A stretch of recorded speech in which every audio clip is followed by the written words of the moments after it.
বৃষ্টির মধ্যে প্রিয়তমকে নিয়ে রোম্যান্স।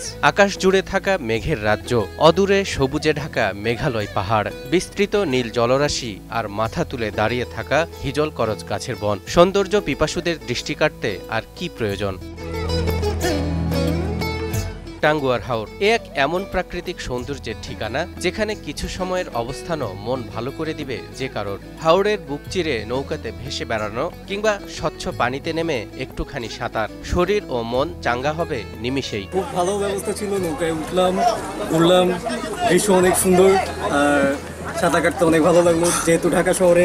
মূলত এর প্রাকৃতিক সৌন্দর্যই এখানে টেনে আনে পর্যটকদের। তাই তো প্রতি বছর দেশের বিভিন্ন প্রান্ত থেকে অসংখ্য লোকজন এই হাওরের সৌন্দর্য উপভোগ করতে ছুটে চলে আসেন। নীলগিরি, সাজেক এগুলো যেমন দেখি বা ফেসবুকে রিভিউ পাই, এই সুনামগঞ্জে হাওরটা এত রিভিউ পাই না। তো যা আসছে ব্যক্তিগত উৎস থেকে আসছে, তো আমার মনে হয় যে এটা থেকে যদি আরো বেশি রিভিউ পাই আমরা বা আরো প্রচারণা করা হয় হাওরটা নিয়ে। তারপর জাদুকাটা নদী আছে, অমায়িক সৌন্দর্য, তো আমার মনে হয় যে আরো পর্যটক বাড়বে। শীত, গ্রীষ্ম ও বর্ষা এক এক ঋতুতে এক এক রূপ ধারণ করে এই হাওর। বর্ষায় অন্যান্য হাওরের সঙ্গে মিশে এটি যেন সাগরের রূপ ধারণ করে। আর বর্তমানে মেঘালয়ের ঢলে নেমে আসা পানিতে কানাই কানাই পূর্ণ হয়ে আছে রামসার সাইট হিসেবে স্বীকৃত এই টাঙ্গুয়ার হাওর। এর পাশাপাশি পর্যটকদের বরণ করে নিতে প্রস্তুত দেশের বৃহত্তম শিমুল বাগান, শহীদ সিরাজ লেক আর জাদুকাটা নদী। টাঙ্গুয়ার হাওর অনেক সুন্দর একটা জায়গা। আমরা যে পিকচারে যে ছবিগুলো দেখি, it's real, it's actually real. And another fact is that এখানে অল্প কিছু সমস্যা আছে like accommodation and stuff, but still things need to be improved and this place is worth it. Travel here. I recommend it. চিকিৎসা ও নিরাপত্তা ব্যবস্থা জোরদার করলে দেশি বিদেশি পর্যটকদের আগ্রহের কেন্দ্রবিন্দুতে পরিণত হবে এই হাওর, এমনটাই মনে করেন এখানে বেড়াতে আসা লোকজন। জায়গাটা আমাদের কিন্তু ইন্টারন্যাশনালি যে কম কিছু না, খুবই সুন্দর এলাকা। সুইজারল্যান্ডের যে কম কিছু না আমাদের মনে হয়েছে, কিন্তু নিরাপত্তার দিক দিয়ে খুবই খারাপ অবস্থা। মানে সরকারিভাবে কোনো নিরাপত্তা ব্যবস্থা রাখা হয়নি। যা আসছে সবাই ব্যক্তিগত নিরাপত্তা নিয়ে আসছে। তাছাড়া মেডিকেলের ব্যাপারটা এখানে দেখার বিষয়, এখানে একটা হাওয়ার আশেপাশে কোনো মেডিকেল সার্ভিস সিস্টেম নাই। তারপরে হচ্ছে হঠাৎ কি অসুস্থ হলে কোথায় যাবে? ইভেন হচ্ছে সরকারি পক্ষ থেকে কোনো ব্যবস্থা করা হয় নাই। এটা যদি সরকারের প্রশাসনের নজরে আসে, এই তাহিরপুর থানা প্লাস সুনামগঞ্জ জেলার নজরে আসে যে সরকারের পক্ষ থেকে কোনো ব্যবস্থা নেওয়া হয় কিনা, তাহলে আমার মনে হয় আরো অন্যান্য মানে পর্যটক, দেশি বিদেশি পর্যটকের আকৃষ্ট হবে।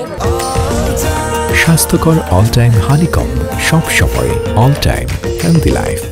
সুনামগঞ্জ জেলা সদর থেকে প্রায় 50 কিলোমিটার দূরে তাহিরপুর ও ধর্মপাশা উপজেলায় টাঙ্গুয়ার হাওরের অবস্থান। ৯,৭২৭ হেক্টর এলাকা জুড়ে বিস্তৃত ২৬ বর্গ কিলোমিটার আয়তনের এই টাঙ্গুয়ার হাওর।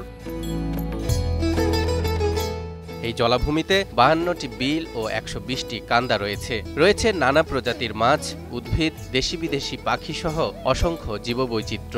এসবকে কেন্দ্র করেই হাওর পাড়ের মানুষের দিনরাত সংগ্রাম। তবুও পর্যটকদের জন্য অবারিত তাদের আতিথেয়তা। টাঙ্গুয়া, নীলাদ্রি লেক, জাদুকাটা, বারিকাটিলা এগুলো দেখবার জন্য তার জন্য আপনার সুযোগ সুবিধা অনেক করছি।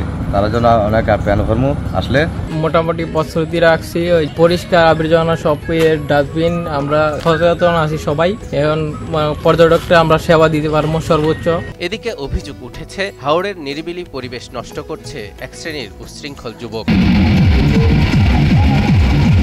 হাওড়ে বেড়াতে এসে বিনোদনের নামে উচ্চ শব্দে গান বাজনা করে আর মাইক বাজিয়ে পরিবেশ দূষণ, সেই সাথে এলাকাবাসীর রাতের ঘুম হারাম করে দিচ্ছেন তারা। আইন প্রশাসন যে সময় স্পিকার বাজে, এই সময় আইন প্রশাসনের লোক আসে নাই। এই এলাকার মানুষ রাত্রেও ঘুমাইতে পারে না, দিনের বেলা বাচ্চা কাচ্চা লেখাপড়া করতে পারে না, শুধু স্পিকারের কারণে। আজ আমরা কয়েকদিন ধরে লক্ষ্য করছি যে প্রতিনিয়তই সন্ধ্যা থেকে নিয়ে রাত্রে সারা রাত পর্যন্ত বিভিন্ন রকমের ড্রাম সেট, বাজনা এবং শব্দ দূষণের জন্য যতগুলো সরঞ্জামের প্রয়োজন এইগুলা ব্যবহার করার কারণে শব্দ দূষণ হচ্ছে, পরিবেশ নষ্ট হচ্ছে।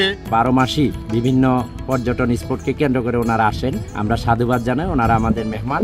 আমরা তাদের সেবা দেওয়ার জন্য আমাদের এলাকার সকল মানুষ, সর্বস্তরের মানুষ অধীর আগ্রহে থাকে। কিন্তু অত্যন্ত পরিতাপের বিষয় এটা যে আমি এই ঈদ পারপাসে এখানে আসলাম, বেড়াতে আসলাম।